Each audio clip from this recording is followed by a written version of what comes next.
sorry, it's a regional thing, but I'm going to watch double monitors. Ooh. This was the dunk of the summer, bro.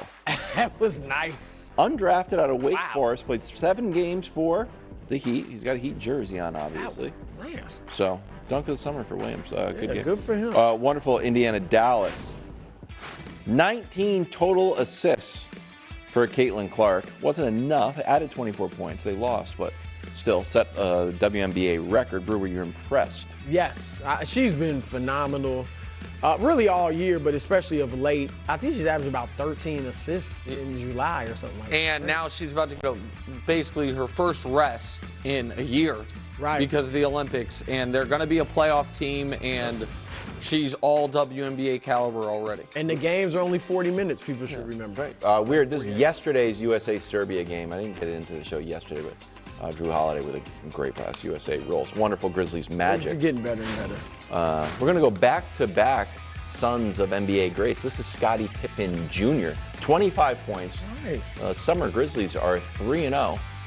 So, shout out A lot to of Scottie Pippen. legacy players in the. Well, there's going to be Eddie more and House's more. son is playing. It's going to be more and more, man. Like, there's this next generation of NBA guys, I think, is going to be 10% relative in the NBA. 10%. Huh.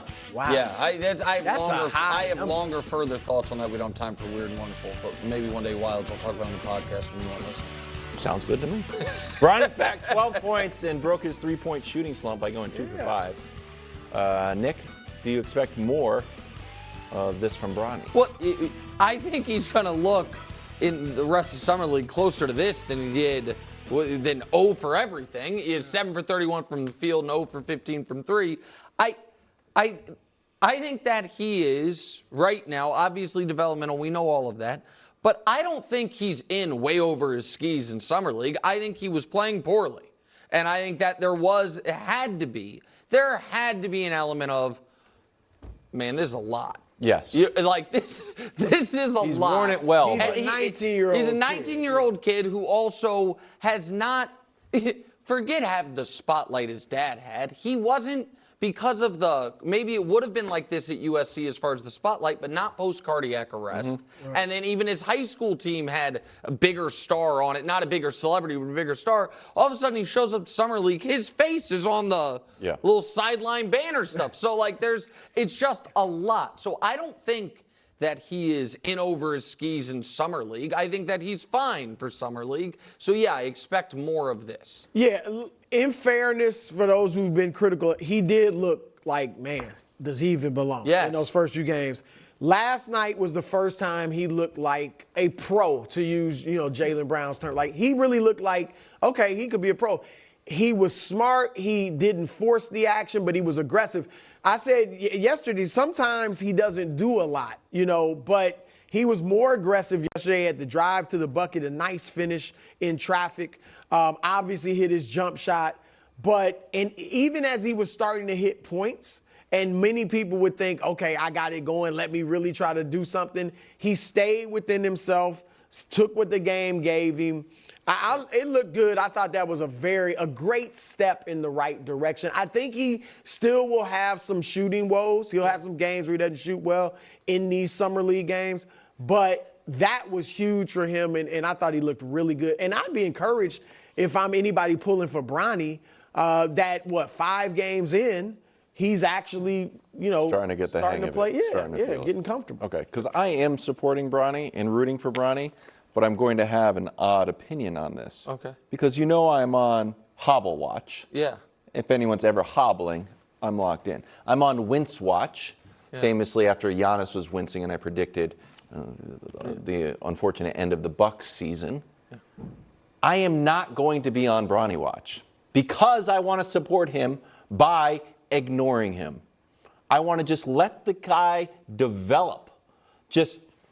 Hey, did you go 0 for 3? Did you go 1 for 3? I feel like there's so much attention on him that it's hurting his development, and I want to be part of the change by Can I ask? Ignoring. I think that is. It's an odd way. It's an odd way to do it, but it's actually what we need to do. Criticize Mahomes. I know, but I'm right. Bronny. I'm That's how positive you I'm do it. right. Wilds, you are in a vacuum. You are correct. But Yes. I have a question. Yes. I'm not sure that's going to be the stance of the television show you have to work on. So that is the problem. I understand. That's but why part everyone's. of the deal. There's a little part bit of the deal. I don't want to say hate, but there's a little bit of vitriol. Because like he's not good enough to warrant the attention that you guys are giving him as that person comments on the highlight they just watched. Of course. Yeah, that is part of the snake eating its tail nature of sports media. But this is the part of you that occasionally gets mad at the start of the show and you're like, why aren't we talking Titans? And it's like, buddy, you helped pick the topics. I wanted to get that in there.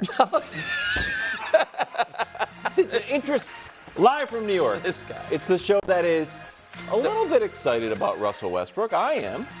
I'm indifferent. Why are you indifferent?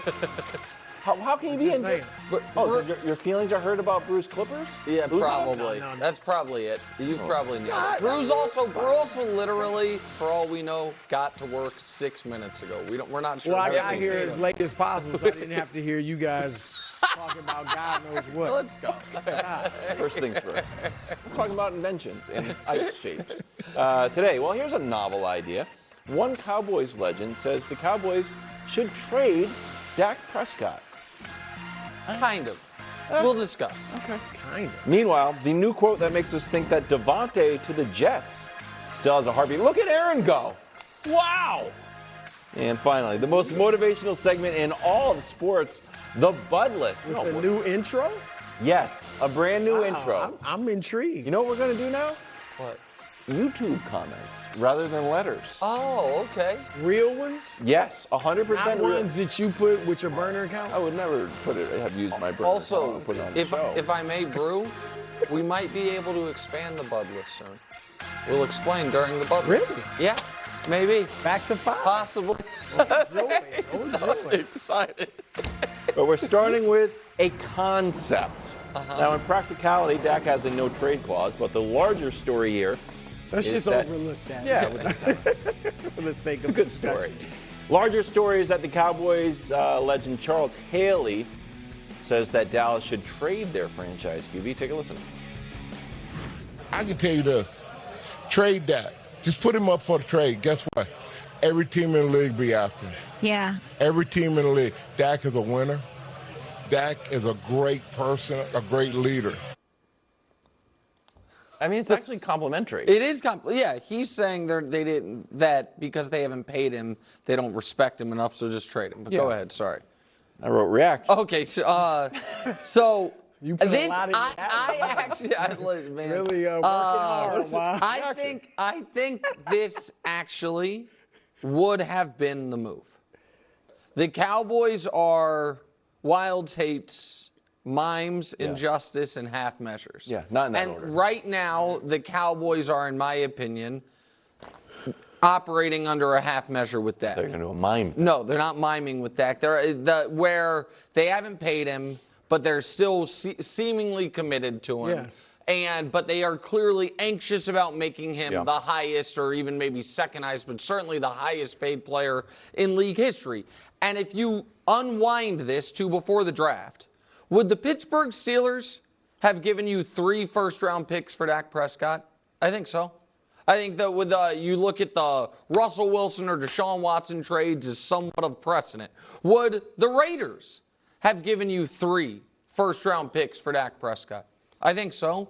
Would your New England Patriots have given up the 3rd overall pick and something else to have stability at the quarterback position after being out in the wilderness? Maybe the Patriots just wanted a full reset, but but you understand what I'm saying. I get it. And the Cowboys then could have taken care of their other financial business with that draft compensation, gotten a rookie quarterback of their own, or spent this year, whether it's playing Bruce guy Cooper Rush, or he's your guy. You were flirting with let Cooper keep the job a couple years ago. Ever. Check the tape, guys. You were flirting with it, or play Trey Lance, whatever it is, for a year while you figure out that if you're going to get on the rookie quarterback wage scale kind of cycle. But they didn't, Brew, even have the opportunity to consider that, because the original sin with Dallas is that first contract extension they gave him, they were afraid to give him. So they waited and they waited, and he got a no tag and a no trade, and now they are in this position where even if they are not fully in love with him, they're terrified of losing him for nothing, but they don't hold the ability to just